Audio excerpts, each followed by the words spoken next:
Imam Adz-Dzahabi mengatakan meninggalkan sholat diangkat pertama dalil oleh beliau surah Maryam ayat 59 sampai ayat 60.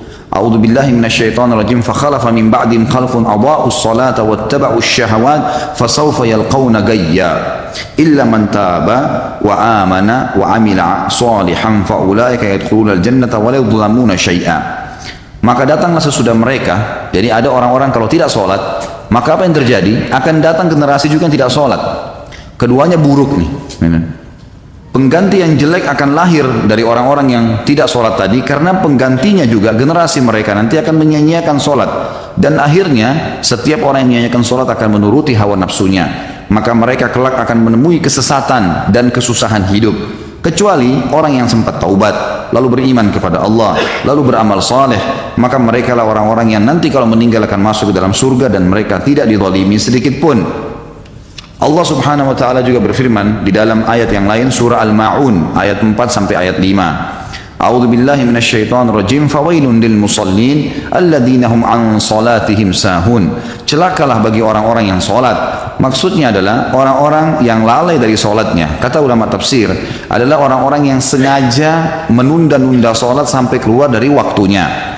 Ini masuk dalam ancaman, atau orang yang sengaja malas mengerjakan sholat kecuali kalau dilihat oleh orang atau diawasi, maka masuk dalam ancaman surah Al-Ma'un tadi. Juga orang-orang yang tidak sholat kalau meninggal tidak sempat taubat, walaupun itu dia hanya malas-malesan, dipastikan akan masuk ke dalam neraka terlebih dahulu. Dalam surah Al-Muddathir ayat 42 sampai ayat 43, Allah subhanahu wa ta'ala berfirman, di mana para malaikat menjaga neraka Sakar, ada neraka khusus untuk menyiksa orang-orang yang tidak sholat, namanya neraka Sakar. Dikatakan, ma salakakum fi Sakar, qalu lam naku minal musallin. Para malaikat nanti akan bertanya kepada orang-orang yang masuk ke dalam api neraka tadi, apa yang membuat kalian masuk ke dalam neraka Sakar ini? Maka mereka sendiri menjawab, mengatakan, kami dahulu tidak termasuk orang-orang yang mengerjakan sholat.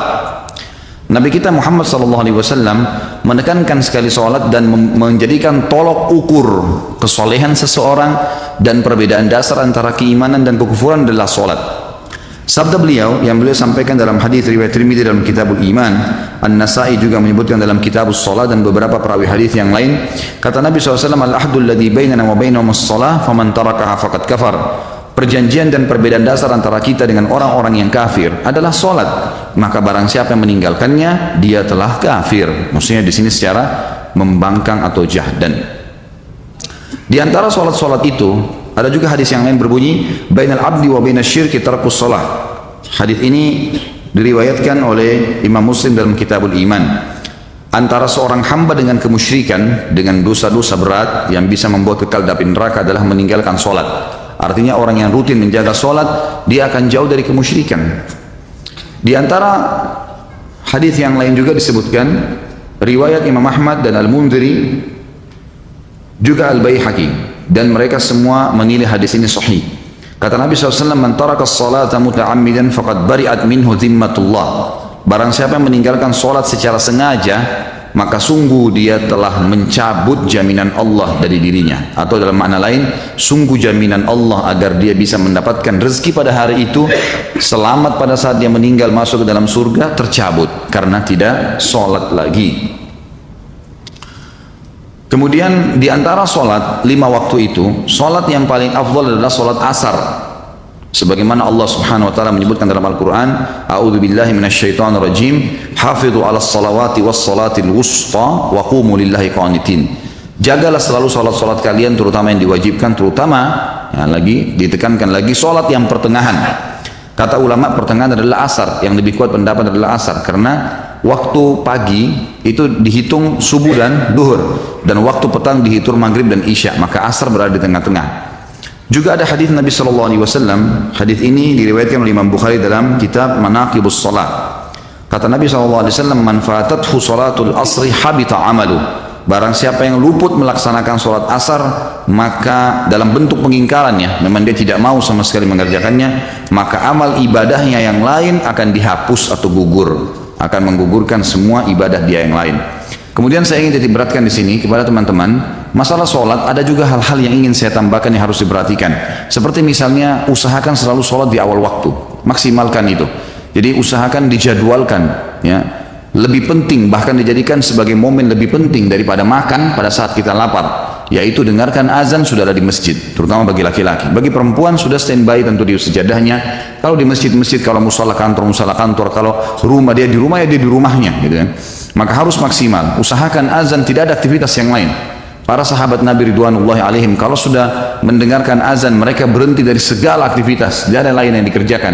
Mereka langsung menuju ke sholat karena itu panggilan dari Allah. Hadis Bukhari berbunyi, Nabi SAW mengatakan, pada saat ditanya amal apa yang paling Allah cintai, maka beliau mengatakan as-salatu ala waktiha, sholat di awal waktunya. Kemudian hadis yang lain juga, dan saya sarankan teman-teman lakukan walaupun sekali seumur hidup nih. Kata Nabi SAW, siapa yang selama 40 hari tidak ketinggalan takbiratul ihram imam, maka dijamin baginya selamat dari sifat kemunafikan. Insya Allah tidak akan pernah dusta seumur hidup, tidak akan pernah memungkiri janji, dan tidak akan pernah juga dia mengkhianati amanah. Yang kedua teman-teman sekalian, usahakan dalam sholat menghadirkan kehusyuan, konsentrasi. Khusyuk ini wajib, namanya tumaknina, ketenangan dalam sholat. Dimulai dari tenangnya seseorang mengucapkan bacaan, gerakan, melakukan gerakan, jadi Allahu Akbar dengan tenang. Lalu kemudian mulai dari membaca iftitah, dia menikmatin bacaannya, nikmatin kalimatnya, karena per hurufnya, kata ulama, apa yang diucapkan dalam sholat dan pergerakannya ada nilai pahalanya. Jadi pertama usahakan awal waktu, gitu kan? Dan dari 5 waktu sholat ini usahakan 5 waktu sholat semuanya tidak kehilangan, terutama subuh. Subuh itu terutama. Biar tidurnya begadang, bunyiin beker, taruh dekat kuping, gitu kan. Harus saya bangun, gitu kan. Nah, jangan sampai kehilangan. Karena kata Nabi SAW, siapa yang sholat subuh, khusus subuh disebutkan, berjamaah di masjid, dia akan dibawa naungan Allah sampai subuh besok. Nggak akan celaka, nggak akan diganggu orang, dan seterusnya, gitu kan. Nggak akan diganggu oleh syaitan, gitu kan. Akan dilindungi, dalam hadisnya dikatakan akan dilindungi dari segala keburukan termasuk syaitan. Yang kedua tadi saya sudah bilang, bagaimana seseorang itu konsentrasi dan khusyuk, gitu kan. Yang ketiga, melakukan gerakan sholat secara khusus. Kita bahas masalah gerakan sholat sesuai dengan ajaran Nabi SAW. Jadi jangan sampai gerakan sholatnya salah.